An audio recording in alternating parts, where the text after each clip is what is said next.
Better Man here with UA deck profile. We're doing this now because it looks like we're not going to get any more support. Vio, Matt, and I all have deck lists, so theirs might be up soon, might not, but I really prefer this build, and I'm really happy with it right now. Starting off, we have one Blockbacker. Blockbacker is really good for mid-game or early game. The lose a turn effect is really nice.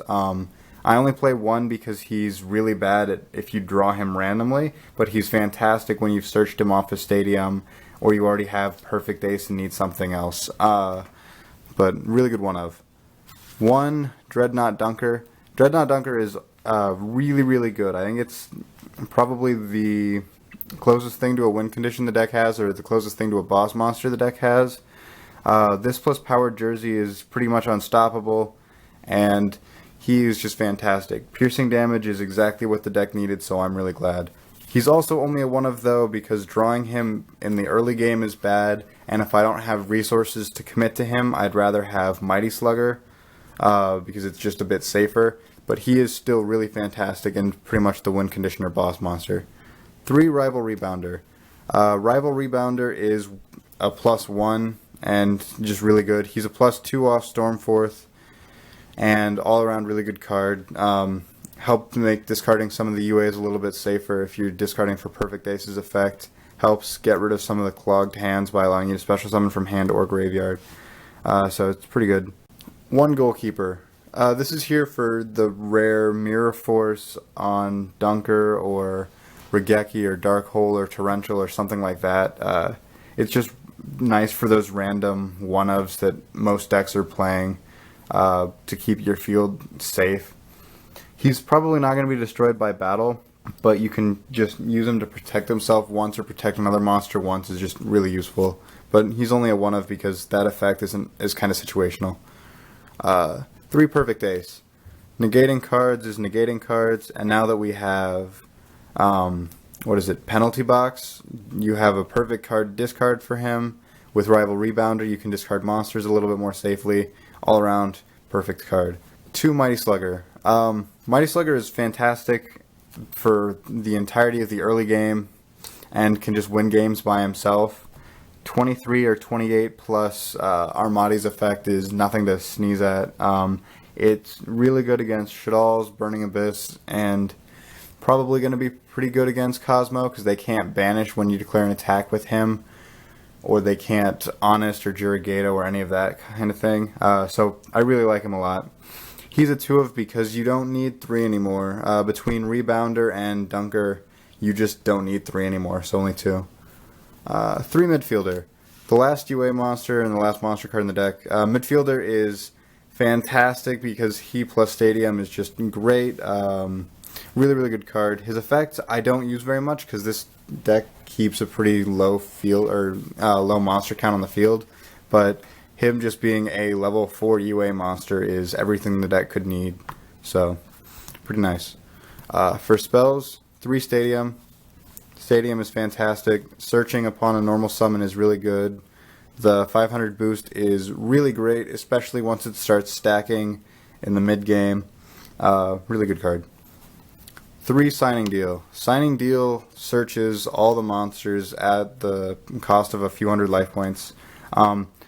Most of the time this will just search out Perfect Ace or Rebounder or occasionally Mighty Slugger.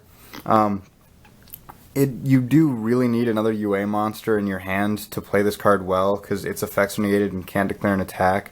But it's just a search card, even if it does it a bit unconventionally. 2, Powered Jersey. I used to play 3, but 3 clogs, and this card is good enough that playing 1 seems like a waste because you'll never see it. This card wins games. Like this plus a special summon Mighty Slugger can be game on turn 2. This plus Dreadnought Dunker is just ridiculous. If your opponent summons a weak monster and has like 1 back row and you have this plus Mighty Slugger, you've basically guaranteed yourself a game, so really good. Playing it at 3 is too cloggy. 3, Stormforth. Perfect Ace. what is it, Slugger and Rebounder are all 5 or 6, so you can just tribute an opponent's monster, normal summon them. Fantastic card. And you don't really need the extra deck, so there's like no downsides to it. 2 Rhoda. With Signing Deal in Stadium and only 3 targets, 3 Rhoda is too much, but still really good to get midfielder because midfielder's great. 2 Terraforming. UA Stadium is too vital to the deck to not play Terraforming, but once again, 3 Terraforming for 3 targets is too much, so 2. 1 space between Perfect Ace and my trap lineup. I found that more than 1 space isn't very necessary. Dreadnought Dunker also helps get rid of it, but like you don't really have to worry about battle traps that much, and there's a lot of things you can just avoid through the effects between Perfect Ace, Goalkeeper, and my trap lineup. 1 Book of Moon, good card. 1 Regeki, good card. That's it for the spells.